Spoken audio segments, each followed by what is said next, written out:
ஒரு நாடு சிறப்பாக முன்னேற வேண்டும் என்றால் அந்த நாட்டை வழிநடத்தி செல்லும் சிறந்த தலைவர் தேவை. தலைவர் மட்டுமல்லாமல் உயர்ந்த தொலைநோக்கு சிந்தனையுடன் திட்டங்களை தீட்டும் செயல் வீரர்களும் வேண்டும். இவை இரண்டும் ஒருங்கே பெற்ற நமது பாரத பிரதமர் நரேந்திர மோடி ஆட்சி பொறுப்பேற்று 2 ஆண்டுகள் ஆகின்றது. தமது பதவியேற்பு விழாவிலேயே சாட் நாடுகளின் தலைவர்களை அழைத்து வெளியுறவு கொள்கையில் புதிய திருப்பம் ஏற்படுத்தினார்.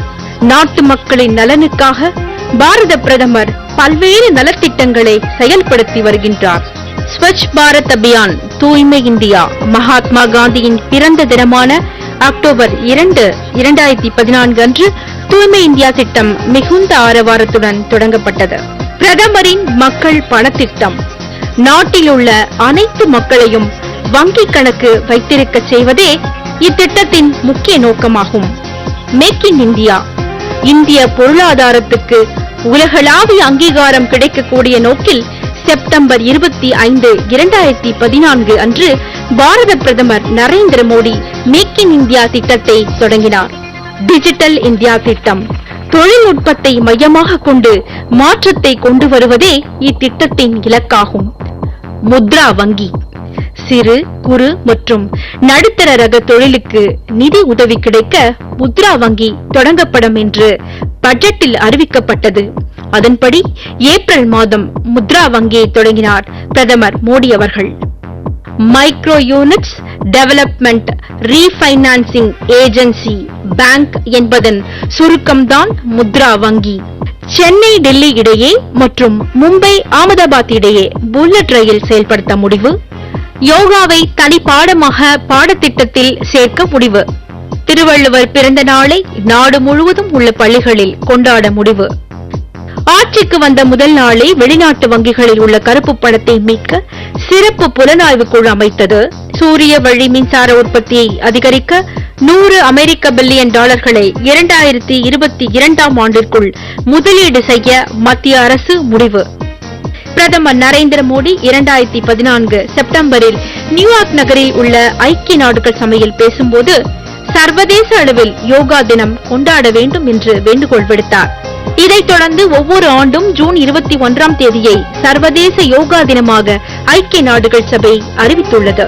டைம் பத்திரிகை வெளியிட்ட உலக அளவில் புகழ்பெற்ற 100 பேரின் பட்டியலில் பாரத பிரதமர் நரேந்திர மோடியின் பெயரும் இடம்பெற்றது. அதே பத்திரிகையில் இந்திய தலைமை சீர்திருத்தவாதி என்ற தலைப்பில் மோடி பற்றி ஒபாமா கட்டுரை எழுதியுள்ளார். ஏழ்மையான குடும்பத்தில் பிறந்து ஒரு நாட்டின் பிரதமராக மோடி உயர்ந்ததை பற்றி அக்கட்டுரையில் ஒபாமா விவரித்திருக்கிறார். உலகின் மிகப்பெரிய ஜனநாயக நாட்டின் தலைவராக மோடி விளங்குகிறார். மோடியின் வாழ்க்கை எவ்வாறு அடிமட்டத்தில் தொடங்கி உச்ச நிலையை அடைந்ததோ அதை போலவே இந்தியாவின் எழுச்சியும் அமைந்துள்ளது என்று அந்த கட்டுரையில் ஒபாமா தெரிவித்துள்ளார். आपका बहुत बहुत धन्यवाद करता हूं। बेटी बचाओ बेटी पढ़ाओ इस संकल्प को लेकर के हम जाएंगे। इसी एक अपेक्षा के साथ मेरे साथ पूरी ताकत से बोलिए भारत माता की। दोनों मुट्ठी बंद करके पूरी ताकत से बोलिए भारत माता की, भारत माता की, भारत माता की।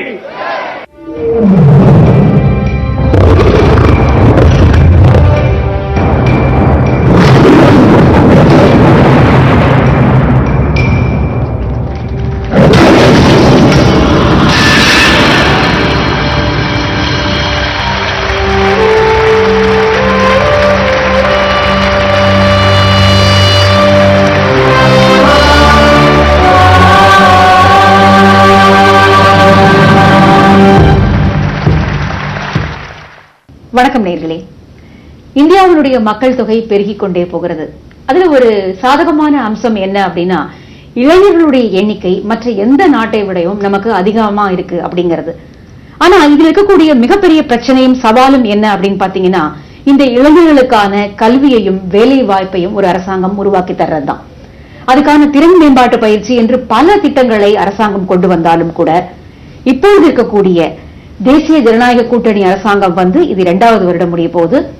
இதுல கடந்த ஜனவரி மாதம் 16ஆம் தேதி நம்முடைய பாரத பிரதமர் திரு நரேந்திர மோடி அவர்கள் மிக முக்கியமான ஒரு திட்டத்தை அறிவிச்சார். Start up India, stand up India என்பது இந்த திட்டத்தினுடைய பெயர். உங்க எல்லாருக்குமே தெரிஞ்சிருக்கக்கூடிய ஒண்ணுதான். அதாவது ஏற்கனவே இருக்கக்கூடிய ட்ரெடிஷனலா இருக்கக்கூடிய வேலை வாய்ப்புகளை தவிர தொழில் முனைவோர்களாக இளைஞர்களை ஆக்குவது என்பதுதான் இந்த திட்டத்தினுடைய மிக முக்கியமான சாராம்சம் அப்படின்னு சொல்லலாம். புதிய புதிய வழிகள்ல புதிய புதிய கண்ணோட்டத்தோட புது புது வேலை வாய்ப்புகளை உருவாக்கணும், அதன் மூலமாக தேசிய வளர்ச்சியை அடையணும் அப்படிங்கிறது தான் இந்த ஒரு திட்டத்தினுடைய முக்கியமான குறிக்கோள் அப்படின்னு சொல்லலாம். அதுக்காக நிறைய விஷயங்களையும் பாரத பிரதமர் அவர்கள் சொல்லியிருந்தாரு. சரி, இந்த திட்டம் ஆரம்பிச்சு கிட்டத்தட்ட இப்போ 5-6 மாதங்கள் ஆயிடுச்சு. இது எப்படி வளர்ந்துட்டு வருது? இது எந்த அளவிற்கு பலன் கொடுக்க ஆரம்பிச்சிருக்கு? அது என்ன மாதிரியாக நாடு தழுவிய அளவில் என்னென்ன மாதிரியான முன்னேற்றங்கள் அதுல ஏற்பட்டிருக்கு? இதெல்லாம் தெரிஞ்சுக்கிறதுக்காக தான் இந்த நிகழ்ச்சியை உங்களுக்காக நாங்க வடிவமைச்சிருக்கோம். பட்டய கணக்காளர் திரு சத்யகுமார் அவர்களை நம்ம இதுக்காக சந்திக்க போறோம். வாங்க. வணக்கம் திரு சத்யகுமார். நிறைய பிரதமர் அவருடைய திட்டங்களை பத்தி நீங்க நிறைய அழகா விளக்கி சொல்லியிருக்கீங்க புதிய நேயர்களுக்காக. இதுல இந்த குறிப்பா இந்த start up India, stand up India அப்படிங்கிறது என்ன மாதிரியான வடிவமைப்புல செய்யப்பட்டிருக்கு அப்படிங்கிற ஒரு விளக்கத்தோட நம்ம இந்த நிகழ்ச்சிக்குள்ள போலாம்னு நினைக்கிறேன். இப்ப பாத்தீங்கன்னா பிரதமர் இந்த ஸ்டார்ட் அப் இந்தியாங்கிறது பிரதமருடைய ஒரு விஷன். இந்த ஸ்டார்ட் அப் இந்தியா தொடங்கினதுக்கு காரணம் என்னன்னா, இன்னைக்கு இந்தியாவோட பாப்புலேஷன் பாத்தீங்கன்னா 60% பாப்புலேஷன் பாத்தீங்கன்னா இளைஞர்களா இருக்காங்க. இளைஞர்கள் நம்ம சொல்லும்போது 26 வயசுல இருந்து 35 வயசு இருக்கிற வயது இருக்கிறவங்க இளைஞர்னு கேட்டகரைஸ் பண்றோம். இவங்க பாத்தீங்கன்னா 60% பாப்புலேஷன், இந்தியாவோட பாப்புலேஷன்ல 60% இருக்காங்க. சோ இவங்களுக்கு என்னன்னா இந்த 60% ஒரு ஒரு ஒரு அசெட்டா அமையணுமா, லைபிலிட்டி அமையணுமா, அவங்க நல்ல ப்ரொடக்டிவ் பாப்புலேஷன் ஆகணும்னா அதுக்கு ஆண்டர்பிரினர்ஷிப், தொழில் முனைவங்களா ஆகணும்ன்றது பிரதமரோட விஷன். அதுக்காக என்ன பண்ணாருன்னா ஸ்டார்ட் அப் இந்தியா அப்படிங்கிற ஒரு ஆக்ஷன் பாலிசி ஜனவரி 16, 2016 அன்னைக்கு கொண்டு வந்தாரு. சோ அன்னைக்கு கொண்டு வரும்போது என்ன சொன்னாருன்னா, இன்னைக்கு ஒரு சின்ன தொழில் தொடங்கினா அது எவ்வளவு பெருசு ஆகும்ன்றது ஒரு விஷனோட கொண்டு வரணும்ன்றதுக்காக இந்த ஆக்ஷன் பாலிசி கொண்டு வந்திருக்காரு. ஏற்கனவே இந்த தொழில் முனைவோர் அப்படிங்கிற ஒரு விஷயம் கிட்டத்தட்ட ஒரு 15 வருடங்களாகவே நம்ம நாட்டுல வந்திருக்கக்கூடிய ஒரு விஷயம் தான். அது நம்ம தமிழகத்துல பாத்தீங்கன்னா குறிப்பா பெண்கள் சுய தொழில் பிரிவு அந்த மாதிரி எல்லாம் ரொம்ப வெற்றிகரமான யூனிட்ஸ் எல்லாம் நம்ம இங்க பாத்திருக்கோம். சோ இப்ப அந்த மாதிரியான தொழில் முனைவோர், சுய தொழில் முனைவோர் அதுக்கும் இந்த ஸ்டார்ட் அப் ஸ்டாண்ட் அப் இந்தியாவுக்கும் என்ன பெரிய வித்தியாசம் இருக்குன்னு நினைக்கிறேன்? தொழில் முனையணும் அப்படிங்கிறது எந்த ஒரு லீடரும் இது வரைக்கும் சொன்னதில்லை. தொழில் முனையணும் அப்படிங்கறது ஒரு ரொம்ப விஷனோடையும் அது ஒரு முக்கியமான ஒரு அங்கமாவும் இந்த கண்ட்ரில அது கொண்டு வந்துட்டு இருக்காரு.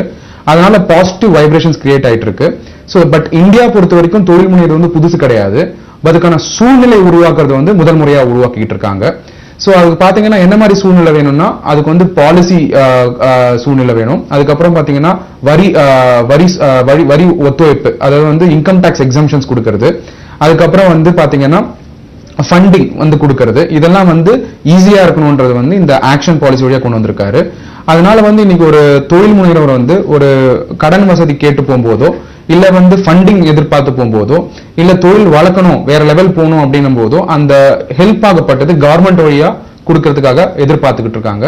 சோ இதுதான் இந்த பாலிசி வழியா பிரதமர் இம்ப்ளிமெண்ட் பண்ணிட்டு இருக்காரு. பட் தொழில் தொடங்குறதுங்கிறது இந்தியன் கல்ச்சர்லயே அது இருந்துட்டு தான் இருக்கு. ஃபார் எக்ஸாம்பிள் நம்ம தமிழ்நாட்டிலே பாத்தீங்கன்னா கோயம்புத்தூர், திருப்பூர், ஈரோடு அதெல்லாம் பாத்தீங்கன்னா ஆல்ரெடி ஸ்டார்ட் அப் ஆகப்பட்டு நிறைய ரொம்ப சக்சஸ்ஃபுல் தொழில் முனைஞ்சு இன்னைக்கு உலகெங்கும் வியாபாரம் பண்ணிட்டு இருக்காங்க.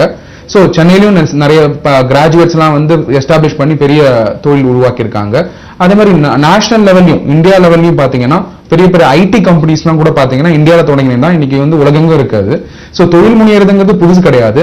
ஆனா கவர்மெண்ட் சைட்ல இருந்து அந்த என்கரேஜ்மெண்ட் ஆகப்பட்டது முதல் முறையா வந்திருக்கிறதுனால எல்லாரும் தொழில் முனையணும் அப்படிங்கறத பத்தி பேசுறாங்க. இப்ப சமீபத்துல ஒரு புள்ளிவிவர அறிக்கை படிக்கும் பொழுது எந்த மாதிரியான ஏரியாஸ்ல வேலை வாய்ப்புகள் அதிகமாக உருவாகும் அப்படின்னு ஒரு சென்ட்ரல் கவர்மெண்ட்ல இருந்து ஒரு தணிக்கை குழுவினுடைய அறிக்கையை நான் பார்த்தேன். அதுல பாத்தீங்கன்னா செக்டார்ல என்னென்ன செக்டார்ஸ்ல இனிமே அதிகமான வேலை வாய்ப்புகள் உருவாகத்துக்கான வாய்ப்புகள் அதிகமா இருக்கு அப்படின்னு அவங்க சொல்றாங்க. உற்பத்தி துறையை விட சேவை துறையில தான் அதிகமா வரும் அப்படிங்கிற மாதிரி. சோ இப்ப நீங்க எப்படி இதை பாக்குறீங்க? ஏன்னா நீங்க வைட்லி டிராவல் பண்றீங்க, நிறைய இளைஞர்களை சந்திக்கிறீங்க. சோ என்ன மாதிரியான ஏரியால இந்த மாதிரியான புது புது வேலை வாய்ப்புகளை நம்ம உண்டாக்க முடியும் அப்படிங்கிறது உங்களுடைய கண்ணோட்டம்?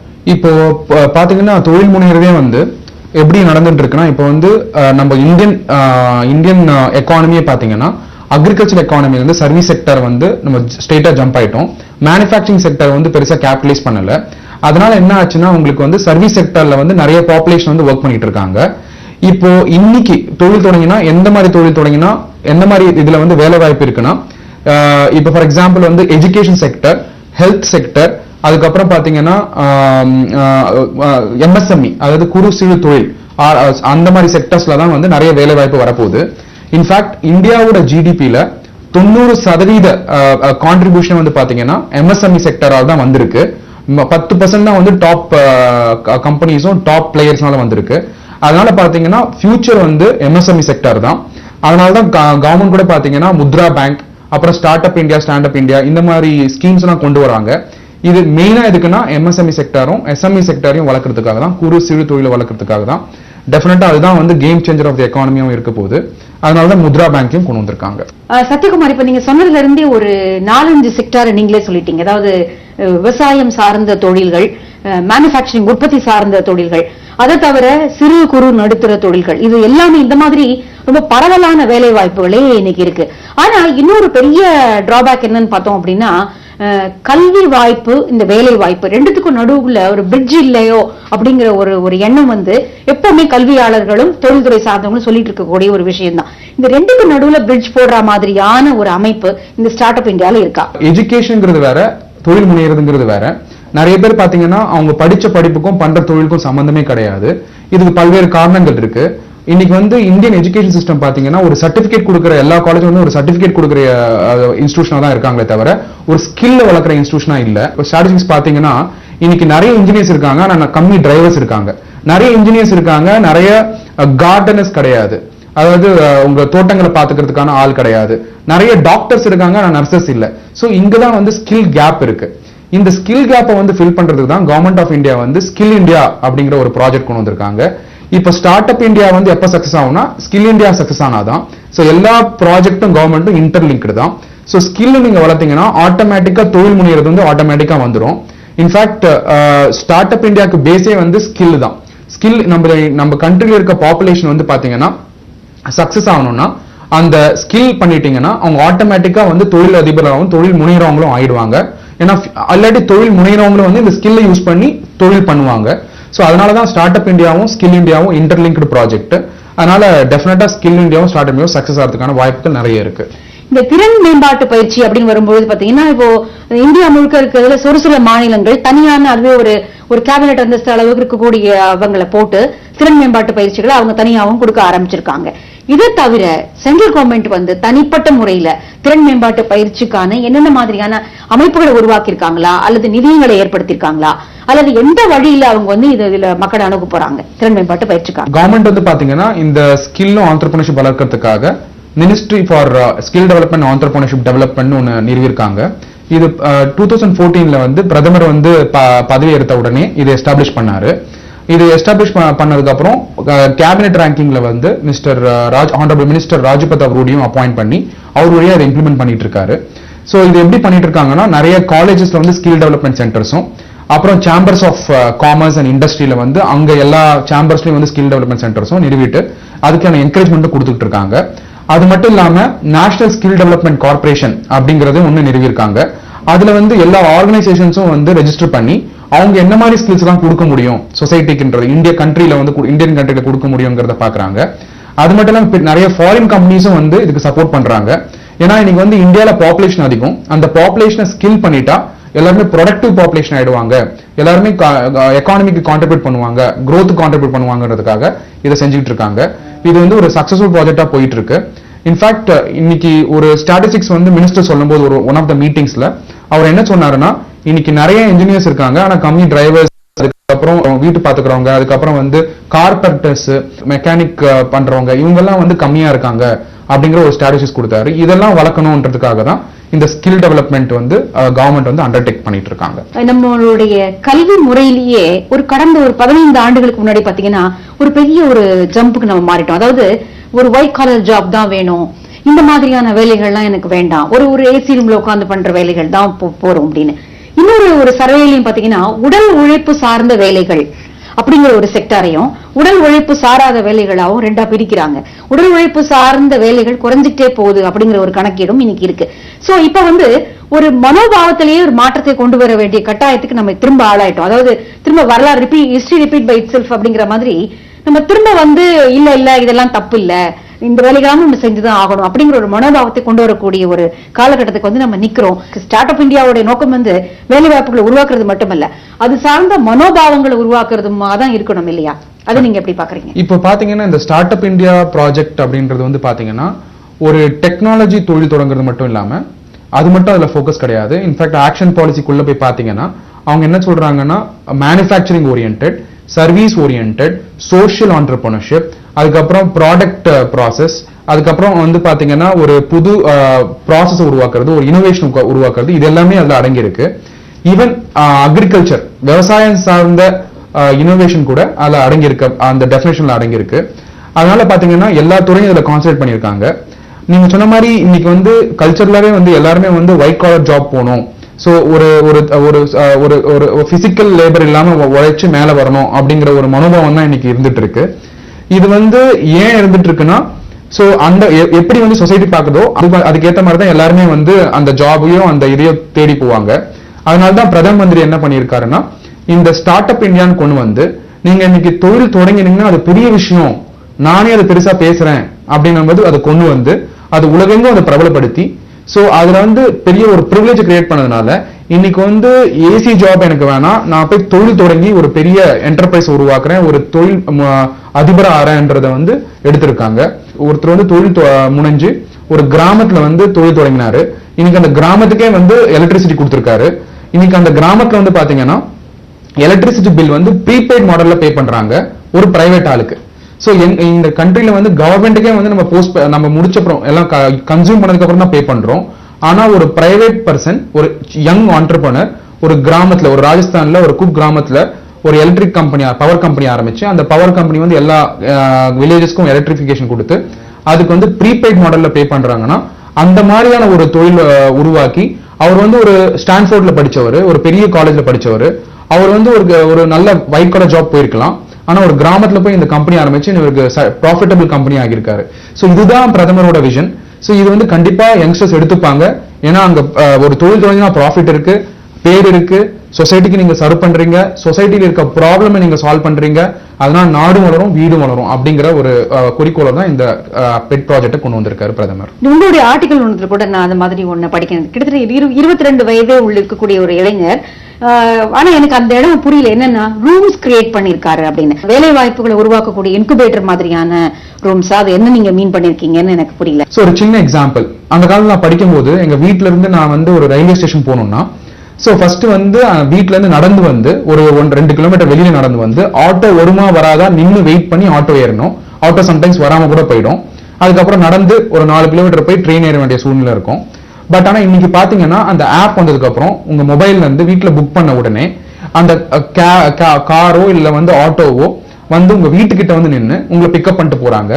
இதனால வந்து ஒரு பெரிய ப்ராப்ளம் என்ன சால்வ் பண்ணாங்கன்னா, அன்சர்டனிட்டி, அதாவது ஆட்டோ கிடைக்குமா கிடைக்காதா அப்படிங்கிற சூழ்நிலை போயிடுச்சு. அதுக்கப்புறம் உங்களுக்கு அந்த சர்வீஸ் ஆகப்படுறது கண்டிப்பா கிடைக்கும் அப்படிங்கறத ஒரு இது கொண்டு வந்திருக்காங்க. சோ அந்த மாதிரி ஒரு சின்ன எக்ஸாம்பிள். அதே மாதிரி தான் இந்த ஹோட்டல் ரூம் அக்ரிகேட்டர், அவர் என்ன பண்ணாருன்னா, அந்த ஒரு தொழிலதிபர் ஹோட்டல்ஸ் எல்லாம் பாத்தீங்கன்னா டிஃப்ரெண்ட் பிராண்ட்ல வந்து இயங்கிட்டு இருக்கு. அவர் என்ன பண்ணாருன்னா ஒரு ஆப் தொடங்கி எல்லா ஹோட்டல்ஸும் லிஸ்டிங் எடுத்து, ஃபார் எக்ஸாம்பிள் இப்போ நீங்க வந்து ஒரு கோயம்புத்தூர் போறீங்க, இல்லாட்டி வந்து நாமக்கல் போறீங்க, இல்லாட்டி வந்து திருச்சி போறீங்கன்னா அங்க போன உடனே அந்த ஆப்பை நீங்க கிளிக் பண்ணா என்னென்ன ஹோட்டல் அங்க சுத்தி இருக்கு, எவ்வளவு ரேட்ல இருக்கு, எந்த ஹோட்டல்ல என்ன மாதிரியான பெஸ்ட் சர்வீஸ் கொடுக்குறாங்க, அதுக்காக கஸ்டமர் என்ன சொல்றாங்க அப்படிங்கிறது எல்லாமே ஒரு நிமிஷத்துல பார்த்துட்டு நீங்க புக் பண்ணிட்டு அந்த ஹோட்டல்ல போய் போறதுக்கான வாய்ப்புகளை கிரியேட் பண்ணிருக்காரு. அதுக்கு முன்னாடி என்னது, இந்த ஆப் இல்லைன்னா என்ன நடந்துட்டு இருந்தது, நம்ம ஒரு ஹோட்டலா போயிட்டு ரூம் இருக்கா இல்லையா அப்படின்னு செக் பண்ணி எந்த ரூம் கம்மியா இருக்குன்னு பார்த்து ஒரு டெசிஷன் எடுக்கிறதுக்கே டைம் ஆயிடும். அதனால வந்து மக்கள் வந்து எந்த ரூம் போகணும் கூட தெரியாம சம்டைம்ஸ் கஷ்டப்பட்டு இருந்தாங்க. பட் இப்போ இந்த ஒரு சின்ன தொழில்னால ஒரு மாற்றத்தை கொண்டு வந்திருக்காரு. அவரோட வயசு வந்து 22 வயசு. சோ இந்த ஸ்டார்ட் அப் இந்தியால பாத்தீங்கன்னா வயசு வரம்பு கிடையாது. ஒரு 50 வயசு ஆண்டர்பிரனரும் வரலாம், 22 வயசும் ஆண்டர்பிரனரும் வரலாம். இங்க ஸ்டார்ட் அப் இந்தியான்றது பொறுத்த வரைக்கும் என்ன மாதிரியான புதுசான தொழில் நீங்க தொடங்குறீங்க அப்படிங்கிறதுக்கான அந்த ஊக்கத்தை வந்து இந்த ஸ்டார்ட் அப் இந்தியா வழியா கொடுக்குறாங்க. நீங்க சொன்னதுல இன்னொரு முக்கியமான விஷயம் என்ன அப்படின்னா, ஒரு 60 வயதுக்கு மேல தன்னுடைய வேலையிலிருந்து ரிட்டையர் ஆன உடனே வாழ்க்கையில ஒண்ணுமே இல்ல அப்படின்னு நினைக்கிற ஜனத்தொகை இங்க நமக்கு பெருகிட்டு இருக்கு. ஏன்னா எந்த அளவுக்கு இளைஞர்களுடைய எண்ணிக்கை அதிகமாயிட்டு இருக்கோ அதே அளவிற்கு முதியவர்களுடைய எண்ணிக்கையும் இந்தியாவில் அதிகமாறுது அப்படிங்கிறது நிதர்சனமான உண்மை. இது இந்த ஸ்டார்ட் அப் இந்தியா அப்படிங்கிறது வந்து இளைஞர்களை மட்டும் பார்க்காம இப்ப நிறைய நீங்க வந்து ஊடகங்களை நம்ம பார்க்க முடியுது. ஒரு 50 வயது 60 வயதுக்கு மேல நான் புதுசா எவ்வளவு நாள் செய்ய விரும்பினதை நான் செய்ய முடியல, இன்னைக்கு டைம் இருக்கு எனக்கு, அதனால நாங்க ஒரு 4 பேர் சேர்ந்து செய்யணும் அப்படிங்கிற மாதிரியான நிறைய சோஷியல் ஆண்டர்பிரினர்ஷிப் இதை வந்து முதியவர்களும் எடுத்துக்கிறாங்க, ஒரு 50 வயதுக்கு மேற்பட்டவர்களும் எடுத்துக்கிறாங்க அப்படிங்கறத பார்க்க முடியுது. சோ அந்த மாதிரியான விஷயங்களுக்கு வரவேற்பு எப்படி இருக்குன்னு நினைக்கிறீங்க சத்யகுமார்? இன்னைக்கு வந்து ஒரு படிப்புங்கிறது ஒரு கோணம் தான், பட் எக்ஸ்பீரியன்ஸ்ங்கிறது எல்லாருக்குமே இருக்கு.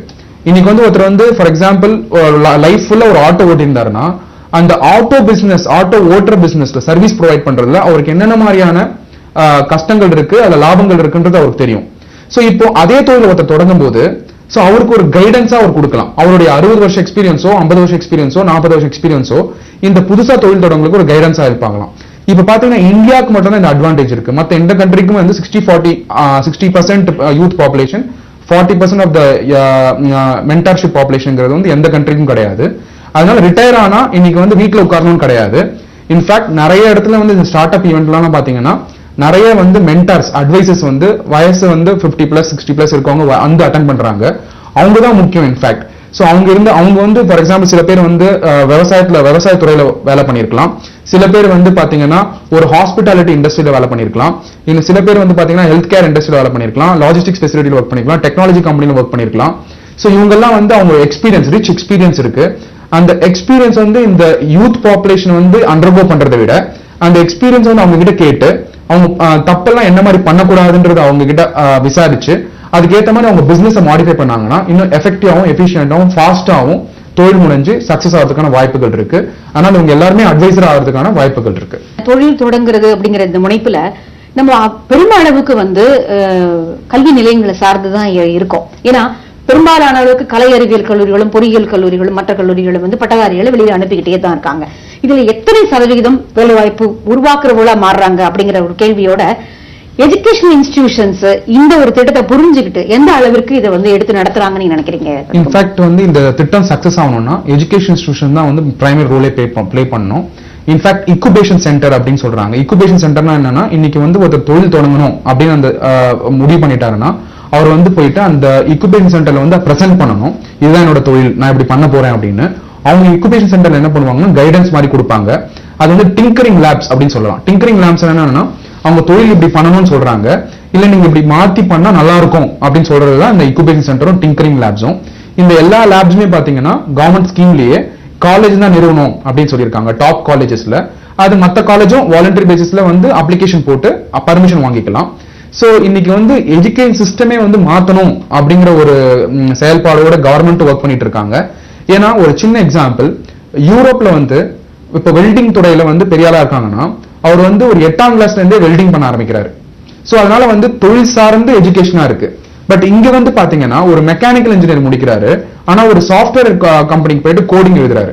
சோ அவர் படிச்சதுக்கும் அவர் பண்ற வேலைக்கும் சம்பந்தம் இல்லாம இருக்கு, கார்லேஷன் இல்லாம இருக்கு. ஆனா ஒரு PhD பண்றாரு, ஒரு டாக்டரேட் பண்றாரு, திருப்பி வேற ஒரு தொழிலுக்கு போறாரு. சோ ஆனா வந்து இங்க கார்லேஷனே இல்ல, ஒரு சர்டிபிகேட்டா தான் இருக்கு. சோ அதனால வந்து இந்த எஜுகேஷனே ஸ்கில்லோட சேர்த்து கொண்டு வரதுனால சோ அந்த ஸ்கில்லும் எஜுகேஷன் சேரும்போது தொழில் முனையணுங்கிறது வந்து ஆட்டோமேட்டிக்கா மைண்ட்ல வந்துரும். சோ இந்த தொழில் முனையும் போது ஒரு புதுசா இருக்கணும் அப்படிங்கிறது கவர்மெண்டோட இது. அப்பதான் வந்து அது வந்து பெரிய சொல்யூஷனா இருக்கும் சொசைட்டிக்கு. சோ அதனால வந்து இந்த இன்குபேஷன் சென்டர் வழியா அது பண்ணிட்டு இருக்காங்க. காலேஜஸும் நிறைய செயல்பாடுகள் பண்ணிட்டு இருக்காங்க. இன்ஃபேக்ட் அந்த ஸ்டார்ட் அப் பாலிசி அனௌன்ஸ் பண்ணதுல இருந்து நிறைய ஈவெண்ட்ஸ் தமிழ்நாட்டுல, எஸ்பெஷலா தமிழ்நாட்டுல வந்து நிறைய ஈவெண்ட்ஸ் நடந்திருக்கு. தமிழ்நாடு கவர்மெண்ட் நல்லா சப்போர்ட் பண்ணிட்டு இருக்காங்க, இன்வெஸ்டர்ஸும் வந்து என்கரேஜ் பண்ணிட்டு இருக்காங்க. அதனால government support, industry support, college support, education student support இருக்கிறதுனால கண்டிப்பா வந்து ஸ்டார்ட் அப் இந்தியா பெரிய லெவல்ல வந்து நம்ம எஸ்பெஷலி தமிழ்நாட்டுல வந்து பெருசா வரதுக்கான வாய்ப்புகள் இருக்கு. இதுல இப்ப இன்னொரு பெரிய பிரச்சனை என்னன்னு பாத்தீங்கன்னா, நான் சொன்ன அந்த தணிக்கை குழுவினுடைய அறிக்கையிலேயே வேலை வாய்ப்புகளை உருவாக்குவது, தொழில் முனைவோர் உருவாக்குறது ஒரு பக்கம் இருந்தா கூட வேலை வாய்ப்புகள், உருவாக்கப்படும் வேலை வாய்ப்புகள் பெருமளவுக்கு குறைஞ்சிருக்கு அப்படிங்கிற ஒரு நிதர்சனமான உண்மையும் அந்த தணிக்கை குழு அறிக்கை காட்டுது. இப்போ நான் இன்ஜினியரிங் படிச்சிருக்கேன், இல்ல ஒரு நல்ல ஒரு தொழில் முனைவோருக்கான இது படிச்சிருக்கேன், ஆனா எனக்கு ஒரு 5 வருஷமா வேலை இல்லை, நான் யாரை அணுகிறதுன்னு எனக்கு தெரியல. ஏன்னா எல்லா நாளும் தொழில் முனைவோர் ஆகிட முடியாது. நீங்க எவ்வளவு சொல்லிக் கொடுத்தாலும் அவங்களுக்குன்னு ஒரு சுய அறிவு இருக்கணும் அதுல. சோ இந்த மாதிரியான வேலை வாய்ப்புகளை உருவாக்கக்கூடிய பிரச்சனையை இந்த ஸ்டார்ட் அப் இந்தியா எப்படி பாக்குது நீங்க நினைக்கிறீங்க? இப்போ பாத்தீங்கன்னா நீங்க சொன்ன மாதிரி ஒரு சைக்காலஜிக்கல் ரிப்போர்ட் என்ன சொல்றாங்கன்னா, ஒரு 100 பேர் எடுத்தீங்கன்னா ஒருத்தர் வந்து திங்க் பண்ற எபிலிட்டி இருக்கு, மிச்சம் 9 பேர், அந்த 100 பேர்ல 9 பேருக்கு வந்து அந்த ஒருத்தர் திங்க் பண்ணி கொண்டு வந்ததை வந்து அவங்க யோசிச்சு ப்ராசஸ் பண்ற கேப்பபிலிட்டி இருக்கு. மத்தவங்களுக்குலாம் வந்து அந்த ரூல் மாதிரி பார்த்து ஃபாலோ பண்றதுக்கு தான் கேப்பபிலிட்டி இருக்கு அப்படின்னு சொல்றாங்க. சோ அப்ப ஒருத்தர் திங்க் பண்ணா 9 பேர் அதை வந்து யோசிச்சு பண்றாங்க, மிச்சம் 90 பேர் அப்படியே தான் ஃபாலோ பண்றாங்க. இப்ப ஸ்டார்ட் அப் இந்தியாவோட ஸ்கீம்ல வந்து என்ன ஆம்பிஷன்னா, இந்த 100 பேர், ஃபார் எக்ஸாம்பிள் இந்த 100 பேரும் தொழிலதிபர் ஆகணும் கிடையாது. இந்த 100 பேர்ல ஒருத்தர் தொழிலதிபர் ஆனா கூட இந்த 99 பேர் வந்து அவரை டிபெண்ட் பண்ணி பேர் ஆறாங்க. சோ இப்போ வந்து அந்த ஒருத்தர் இப்படி ஐடென்டிஃபை பண்றது தான் அந்த ஸ்டார்ட் அப் இந்தியா. சோ இந்த ஐடென்டிஃபிகேஷன் பண்ற ப்ராசஸ் தான் வந்து இந்த இன்குபேஷன் சென்டர். இந்த இன்குபேஷன் சென்டர்ஸ் காலேஜ்ல எல்லாம் எல்லா இடத்துலயுமே இருக்கு. சோ இப்போ நீங்க சொன்ன மாதிரி நிறைய பேருக்கு வேலை இல்லாம இருக்காங்க. இப்போ ஏன் வேலை இல்லாம இருக்காங்க அப்படின்னு நம்ம யோசிச்சோம்னா, நம்ம எஜுகேஷன் சிஸ்டமே என்ன சொல்றோம், நம்ம வீட்லயே என்ன சொல்றோம்னா, அவங்க வந்து படிக்கும்போது நீங்க படிக்கும்போது நல்ல வேலையா நீங்க பார்க்கணும், கேம்பஸ் நீங்க செலக்ட் ஆகணும், கேம்பஸ் இன்டர்வியூ வந்து நீங்க வந்து பெரிய பெரிய கம்பெனிஸ் வராங்க, ஒரு காலேஜ் போய் ஜாயின் பண்ணும்போது அந்த நல்ல கேம்பஸ் வராங்களா அப்படின்னு பார்த்து தான் அங்க போய் ஜாயின் பண்றோம். ஆனா நம்ம போய் ஒரு காலேஜ் ஜாயின் பண்ணும்போது நல்ல தொழில் தொடங்க முடியுமா, அங்க தொழிலதிபர்கள் வராங்களா அப்படிங்கிற பார்த்து எங்கேயுமே ஜாயின் பண்றது இல்ல. சோ இப்போ இந்த கவர்மெண்ட் ஸ்கீம் கொண்டு வந்ததுனால, ஸ்டார்ட் அப் இந்தியா வந்ததுனால, இனிமே எப்படி இளைஞர்கள் இதை பார்க்க போறாங்கன்னா, இந்த காலேஜ் ஜாயின் பண்ணா என்னால தொழில் தொடங்க முடியுமா, சோ அந்த காலேஜ் நான் ஜாயின் பண்ணுவேன் அப்படிங்கிற ஒரு திங்கிங் மாடலே மாறதுக்கான வாய்ப்புகள் இருக்கு. இதுக்குதான் வந்து பிரதம மந்திரி வந்து இந்த எஃபோர்ட் போட்டு கொண்டு வந்துட்டு இருக்காரு. இன்ஃபேக்ட் நீங்க சொன்ன மாதிரி 5 வருஷம் வேலை இல்லாதவங்க கூட நீங்க கூப்பிட்டு ஒரு ஆண்டர்பிரினர்ஷிப் ட்ரைனிங் கண்டினியூஸா ஓரியன்ட் பண்ணீங்கன்னா ஒரு புது சிந்தனைகளாகப்பட்டது வரதுக்கான வாய்ப்புகள் இருக்கு. இது எப்படி கொண்டு வரணும்னா, ஒரு சக்சஸ் ஆன தொழிலதிபர்களை கூப்பிட்டு அவங்கள வந்து பேச வைக்கணும். அவங்கள பேச வச்சா என்ன ஆகும், இவரு இந்த மாதிரி தொழில் தொடங்கி இருக்காரு, அதனால நம்மளும் தொழில் தொடங்க முடியும், நம்மளாலையும் சக்சஸ் ஆக முடியும் அப்படிங்கிற அந்த ஊக்கம் வரும். அப்புறம் கிராமத்துல இருந்து வெளியில போயிட்டு பெரிய பிசினஸ் மேன வந்தவங்களையும் கூப்பிட்டு கிராமப்புறத்துல பேச வச்சா, நான் இந்த கிராமத்துல பிறந்தா கூட என்னால வந்து பெரிய தொழிலதிபர் ஆக முடியும் அப்படிங்கிற நம்பிக்கை வரதுக்கான வாய்ப்புகள் இருக்கு. இதுதான் கவர்மெண்ட் வந்து செஞ்சுட்டு இருக்காங்க. சோ ஸ்டார்ட் அப் இந்தியாங்கிறது வந்து ஒரு வந்து பாத்தீங்கன்னா ஹை லெவல்ல நினைச்சா அது தப்பு. மக்களுக்கு எல்லாரும் ரீச் ஆனதுக்காக தான் பண்ணிட்டு இருக்காங்க. கிராமப்புறமும் சரி, சிட்டில இருந்தாலும் சரி, எல்லாருக்கும் இது ரீச் ஆகணுன்றதுக்காக தான் பண்ணிட்டு இருக்காங்க. இன்ஃபேக்ட் இது வந்து கிராமப்புறத்துல நிறைய வாய்ப்புகளை கிரியேட் பண்ண போறாங்க. ஏன்னா ஒரு கிராமப்புறத்துல நிறைய ப்ராப்ளம் இருக்கு. இன்ஃபேக்ட் இதை பாக்குறது என்னன்னா, கமர்ஷியல் வெஞ்சர் மட்டும் கிடையாது, தொழில் பண்ணி ப்ராஃபிட் பண்ணுறது கிடையாது, சோஷியல் ஆண்டர்பிரினர்ஷிப்பும் இது அடங்கி இருக்கு, அதுல வந்து சோஷியல் சர்வீஸும் அடங்கி இருக்கு. அதனால வந்து கிராமப்புறத்துல இது பெரிய உபயோகத்தை கொண்டு வரும். வேலை வாய்ப்பு திண்டாட்டங்கிறது இதனால கம்மியாகிறதுக்கு நிறைய வாய்ப்புகள் இருக்கு. நிச்சயமா ரொம்ப அழகான பாயிண்ட் சொல்லிருக்கீங்க. அதாவது எந்த ஒரு வளர்ச்சியுமே பரவலான சஸ்டைனபிள் நீடித்த ஒரு வளர்ச்சியா இருந்தா மட்டும்தான் அந்த திட்டம் சக்சஸ் ஆகும். அதுல இந்த வேரியஸ் ஃபேக்டர்ஸ் இவ்வளவு அழகா பதிஞ்சிருக்கு அப்படிங்கறத ரொம்ப அழகா பொதுகினியர்களுக்கு விளக்கமா சொன்னீங்க. நன்றி சத்யா.